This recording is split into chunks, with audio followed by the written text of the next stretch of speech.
Hello everyone, welcome to another short video. In this video, we are going to look at two security profiles on Palo Alto firewall. We are going to discuss about antivirus and anti-spyware security profiles on Palo Alto firewall.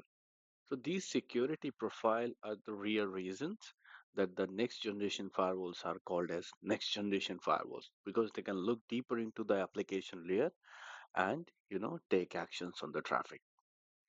Let's jump onto the firewall. So in order to create an antivirus or anti-spyware profile, you have to go under objects and there you will see the options of security profiles.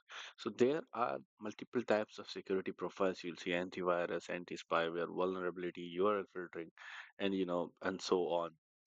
So we are going to look at antivirus and anti-spyware profile. So antivirus security profiles protects our users or our infrastructure from the viruses. Okay, so virus is nothing but just a malicious program that does which is not intended to be done, and tries to cause harm. Now, in order to create an antivirus profile, there is already one default available, but we are going to talk about creating a new, as tailored as per our need.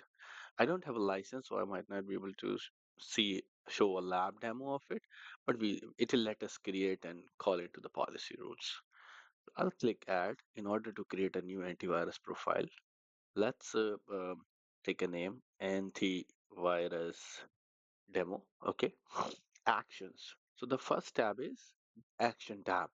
So in the action tab, the first option is enable packet capture. If there is any detection by this antivirus profile, do you also want our Palo Alto to capture that packet?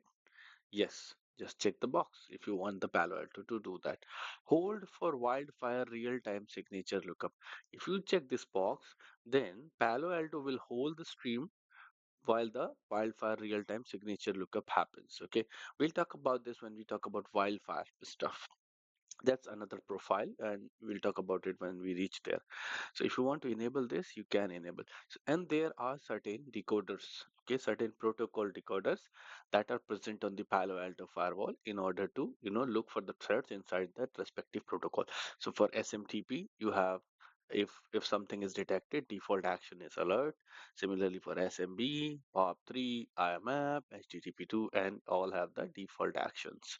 So let's see what are all the actions available. Alert, it will generate a log but not block the traffic. Allow will not generate a log and allow the traffic as well.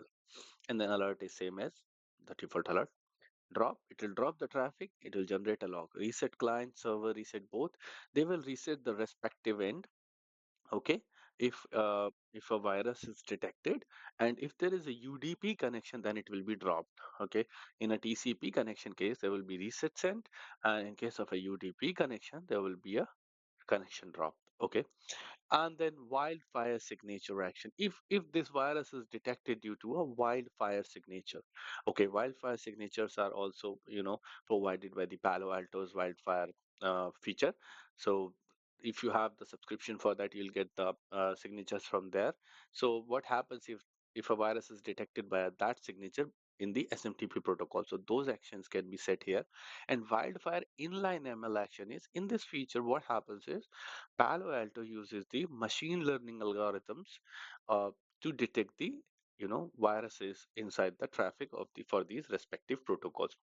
So you can customize these actions as per your need. I would like to highlight about POP3 and IMAP. So POP3 and IMAP are the protocols which are set to alert by default due to a specific reason. These protocols are used to sync the emails from the email servers on the email clients. Okay, like Outlook fetching the email from the server. So if the Palo Alto detects a problem, a virus even in a single email, entire stream will go down of the emails. So that's why these are primarily set to alert, but it's your choice. You want to drop, you're happy to. And suppose we want to exempt some applications from this antivirus thing, so you can exempt an application. Just click on add, select application, like I want to exempt 8.8.8. What action should it take? Default, allow. Default is really the alert, and then allow, alert, drop, whatever action you want to choose, set an action. So this is application based exemptions. Now signature based exception. Suppose you got a log so the logs for antivirus profile appear under monitor and threat logs.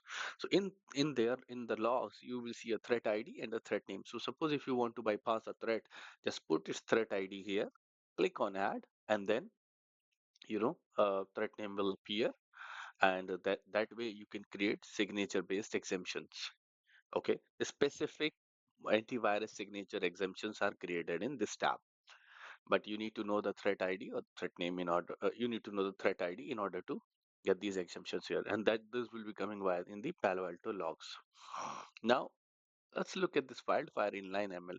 So with the wildfire inline ML, as I mentioned, it's like the firewall uses machine learning algorithms in order to determine whether the traffic is malicious or not, whether it contains a virus or not. So there are several models available for Windows executables, PowerShell script 1, 2. As of now, it's disabled for all protocols, and this area is grayed out as you can see for me. And suppose you want to create some file exceptions from Wildfire inline ML, then you will add them here. Just click on add, put the partial hash of the file name, and the description about it. And then that's it. You will be exempting that file from the Wildfire inline ML inspection in case you get a false positive. So in case of antivirus, it's a signature-based detection, and it's highly unlikely to get the false positives.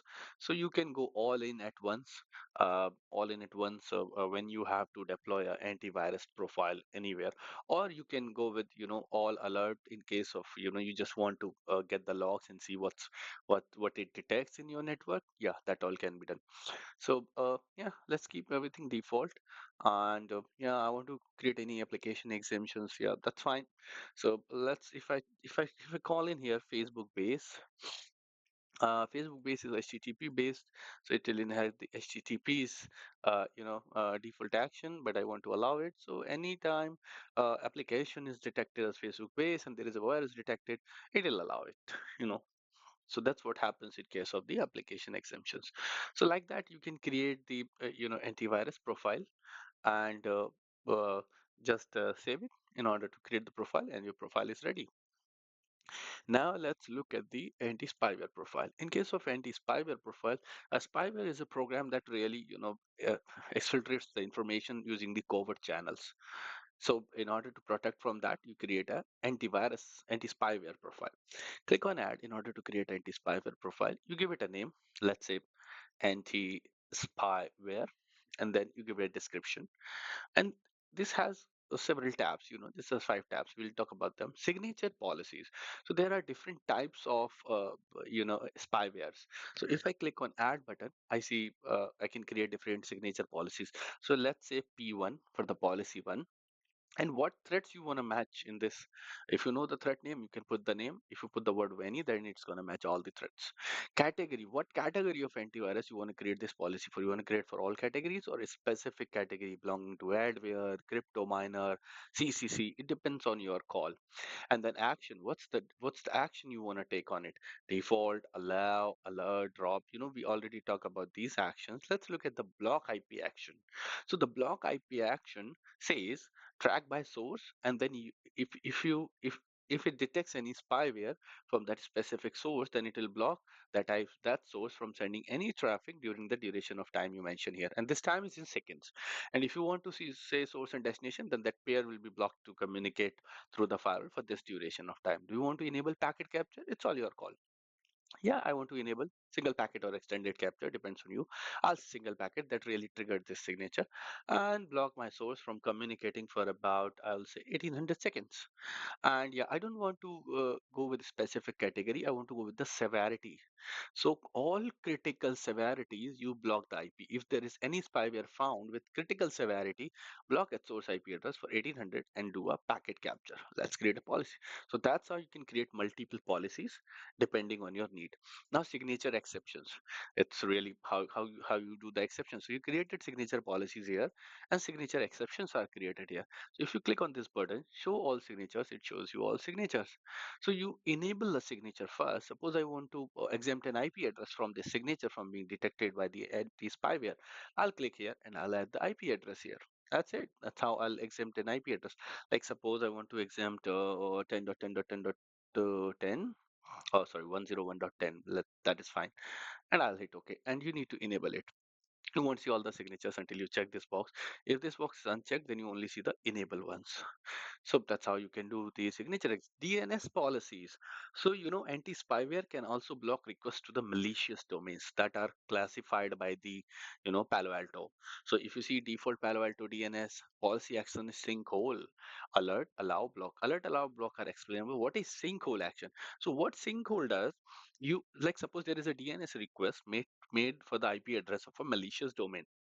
What really happens when Palo Alto sees that, it responds with the IP address that you mentioned here for a record, and for a AAA record, the IP address which you will mention here. Okay, so that's how it will happen. So DNS request response will not be really coming with the real IP address. It will go with the IP address which you will mention here. And there are certain other, DNS request. If the domain belongs to ad tracking domain, you can just change the action as per your need, and by the log, you can change the log severity, you can change the action, and you can enable or disable the packet capture as per your need. And DNS zone misconfigurations, this option is not enabled for me. This is really to detect the DNS zone misconfigurations and block DNS records type. So these all are DNS records that are used by the encrypted DNS stuff. So if you want to block these records, you just check the boxes, relevant boxes. Now DNS exceptions. Suppose I want to exclude some domains to be triggered with the DNS policies. Maybe there is a false positive detection. So I can add those domains here. Just click add a domain and then add the description. DNS signature exceptions. So if something is detected by a specific DNS signature, you need to search that signature here, and then you will add what domain and FQDN needs to be exempted from it, and then that's it. It will be exempted from the DNS policies. uh, and then the inline cloud analysis, this is again the AI ML based detection of the anti-spyware by the Palo Alto. So it's not enabled for me, but you need to enable it, and then you can set the action recommended. And then if you want to exempt a list of URLs or list of IPs, then you can call the EDL URL here, which has a list of domains or either a list of IPs, and then specific IP addresses can go in this field. Now this was about the anti-spyware. Will Yeah, this is it. I'll go here. I'll delete this. Yeah, fine. Okay, and I'll just disable this signature as well.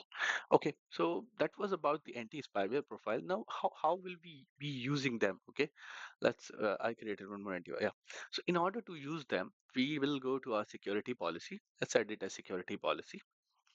In the security policy, you saw there was an option actions. So we can apply, if you select profiles here, we can apply our antivirus profile, which we created, and the anti-spyware profile as well that we created. And then whatever traffic matches this policy, Palo Alto is going to evaluate the traffic against these profiles, okay, to save you from the viruses and the spywares. Okay, you can also do a profile group. We will look at that later. But if you have a profile group, then what you do into the objects, there is an option of the profile group you will see below the profile. So if you can create a profile group, then you can bind multiple profiles to it, and then that group can be called into that policy. So by calling in just the group, you will apply all the relevant policies, security profiles which are selected here.